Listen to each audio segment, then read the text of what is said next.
తాజా అంశాన్ని చూస్తున్నాం. ఎమ్మెల్సీ ఎన్నికల కోడ్ ముగియగానే డిఎస్సి నోటిఫికేషన్ విడుదల చేయనున్నట్లు విద్యాశాఖ మంత్రి నారా లోకేష్ ప్రకటించారు. విద్యా సంవత్సరం ప్రారంభంలోనే టీచర్ల భర్తీ పూర్తి చేస్తామని తెలిపారు. దీనిపై మరింత సమాచారం మా ప్రతినిధి కృష్ణని అడిగి తెలుసుకుందాం. కృష్ణ, డిఎస్సి నోటిఫికేషన్ కి సంబంధించి మంత్రి లోకేష్ ప్రకటనపై మరిన్ని వివరాలేంటి?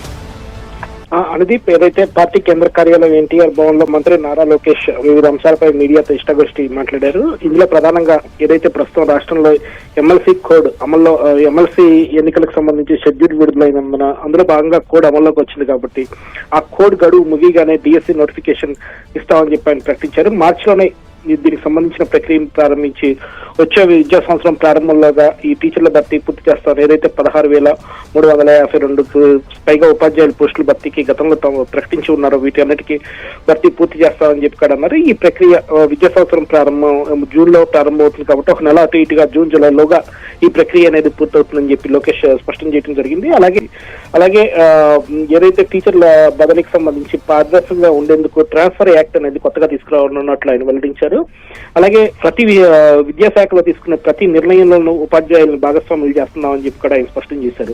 ఏదైతే వారి అభిప్రాయాలు కూడా తీసుకునే నిర్ణయాలు అనాలోచితంగా ఉండకూడదనే ఉద్దేశంతో విద్యా వ్యవస్థలో భాగస్వాములైన అన్ని వర్గాల అభిప్రాయాలు తీసుకుని నిర్ణయాలు తీసుకుంటున్నామని చెప్పి కూడా వెల్లడించారు. అలాగే గతంలో ఏదైతే ఉపాధ్యాయులు తమ సమస్యలపై నిత్యం ప్రభుత్వం చుట్టూ తిరిగే విధానానికి చెక్ పెడుతూ ప్రతి శుక్రవారం కమిషనర్ ని ఉపాధ్యాయుల సమస్యలపై తెలుసుకునేందుకు అందుబాటులో ఉంచినట్లుగా తెలిపారు. దాని కూడా నిత్యం ఉపాధ్యాయుల సంఘాలతో కూడా సంప్రదింపులు జరుపుతుందని చెప్పి కూడా ఆయన వెల్లడించడం జరిగింది. అలాగే విద్యా వ్యవస్థలో విద్యార్థులు ఉపాధ్యాయుల వివరాలను వైసీపీ ప్రభుత్వం గందరగోళం చేసిందన్న లోకేష్ దీన్ని ఖచ్చితత్వాన్ని తెలుసుకునేందుకే ఆధార్ కార్డు విధానాన్ని తీసుకొస్తున్నట్లు కూడా ప్రకటించారు. అలాగే ప్రభుత్వ పాఠశాలలో విద్యార్థుల డ్రాప్అవుట్స్ నివారించేందుకు కూడా ప్రత్యేక వ్యవస్థ తీసుకురానున్నట్లు కూడా ఆయన స్పష్టం చేయడం జరిగింది.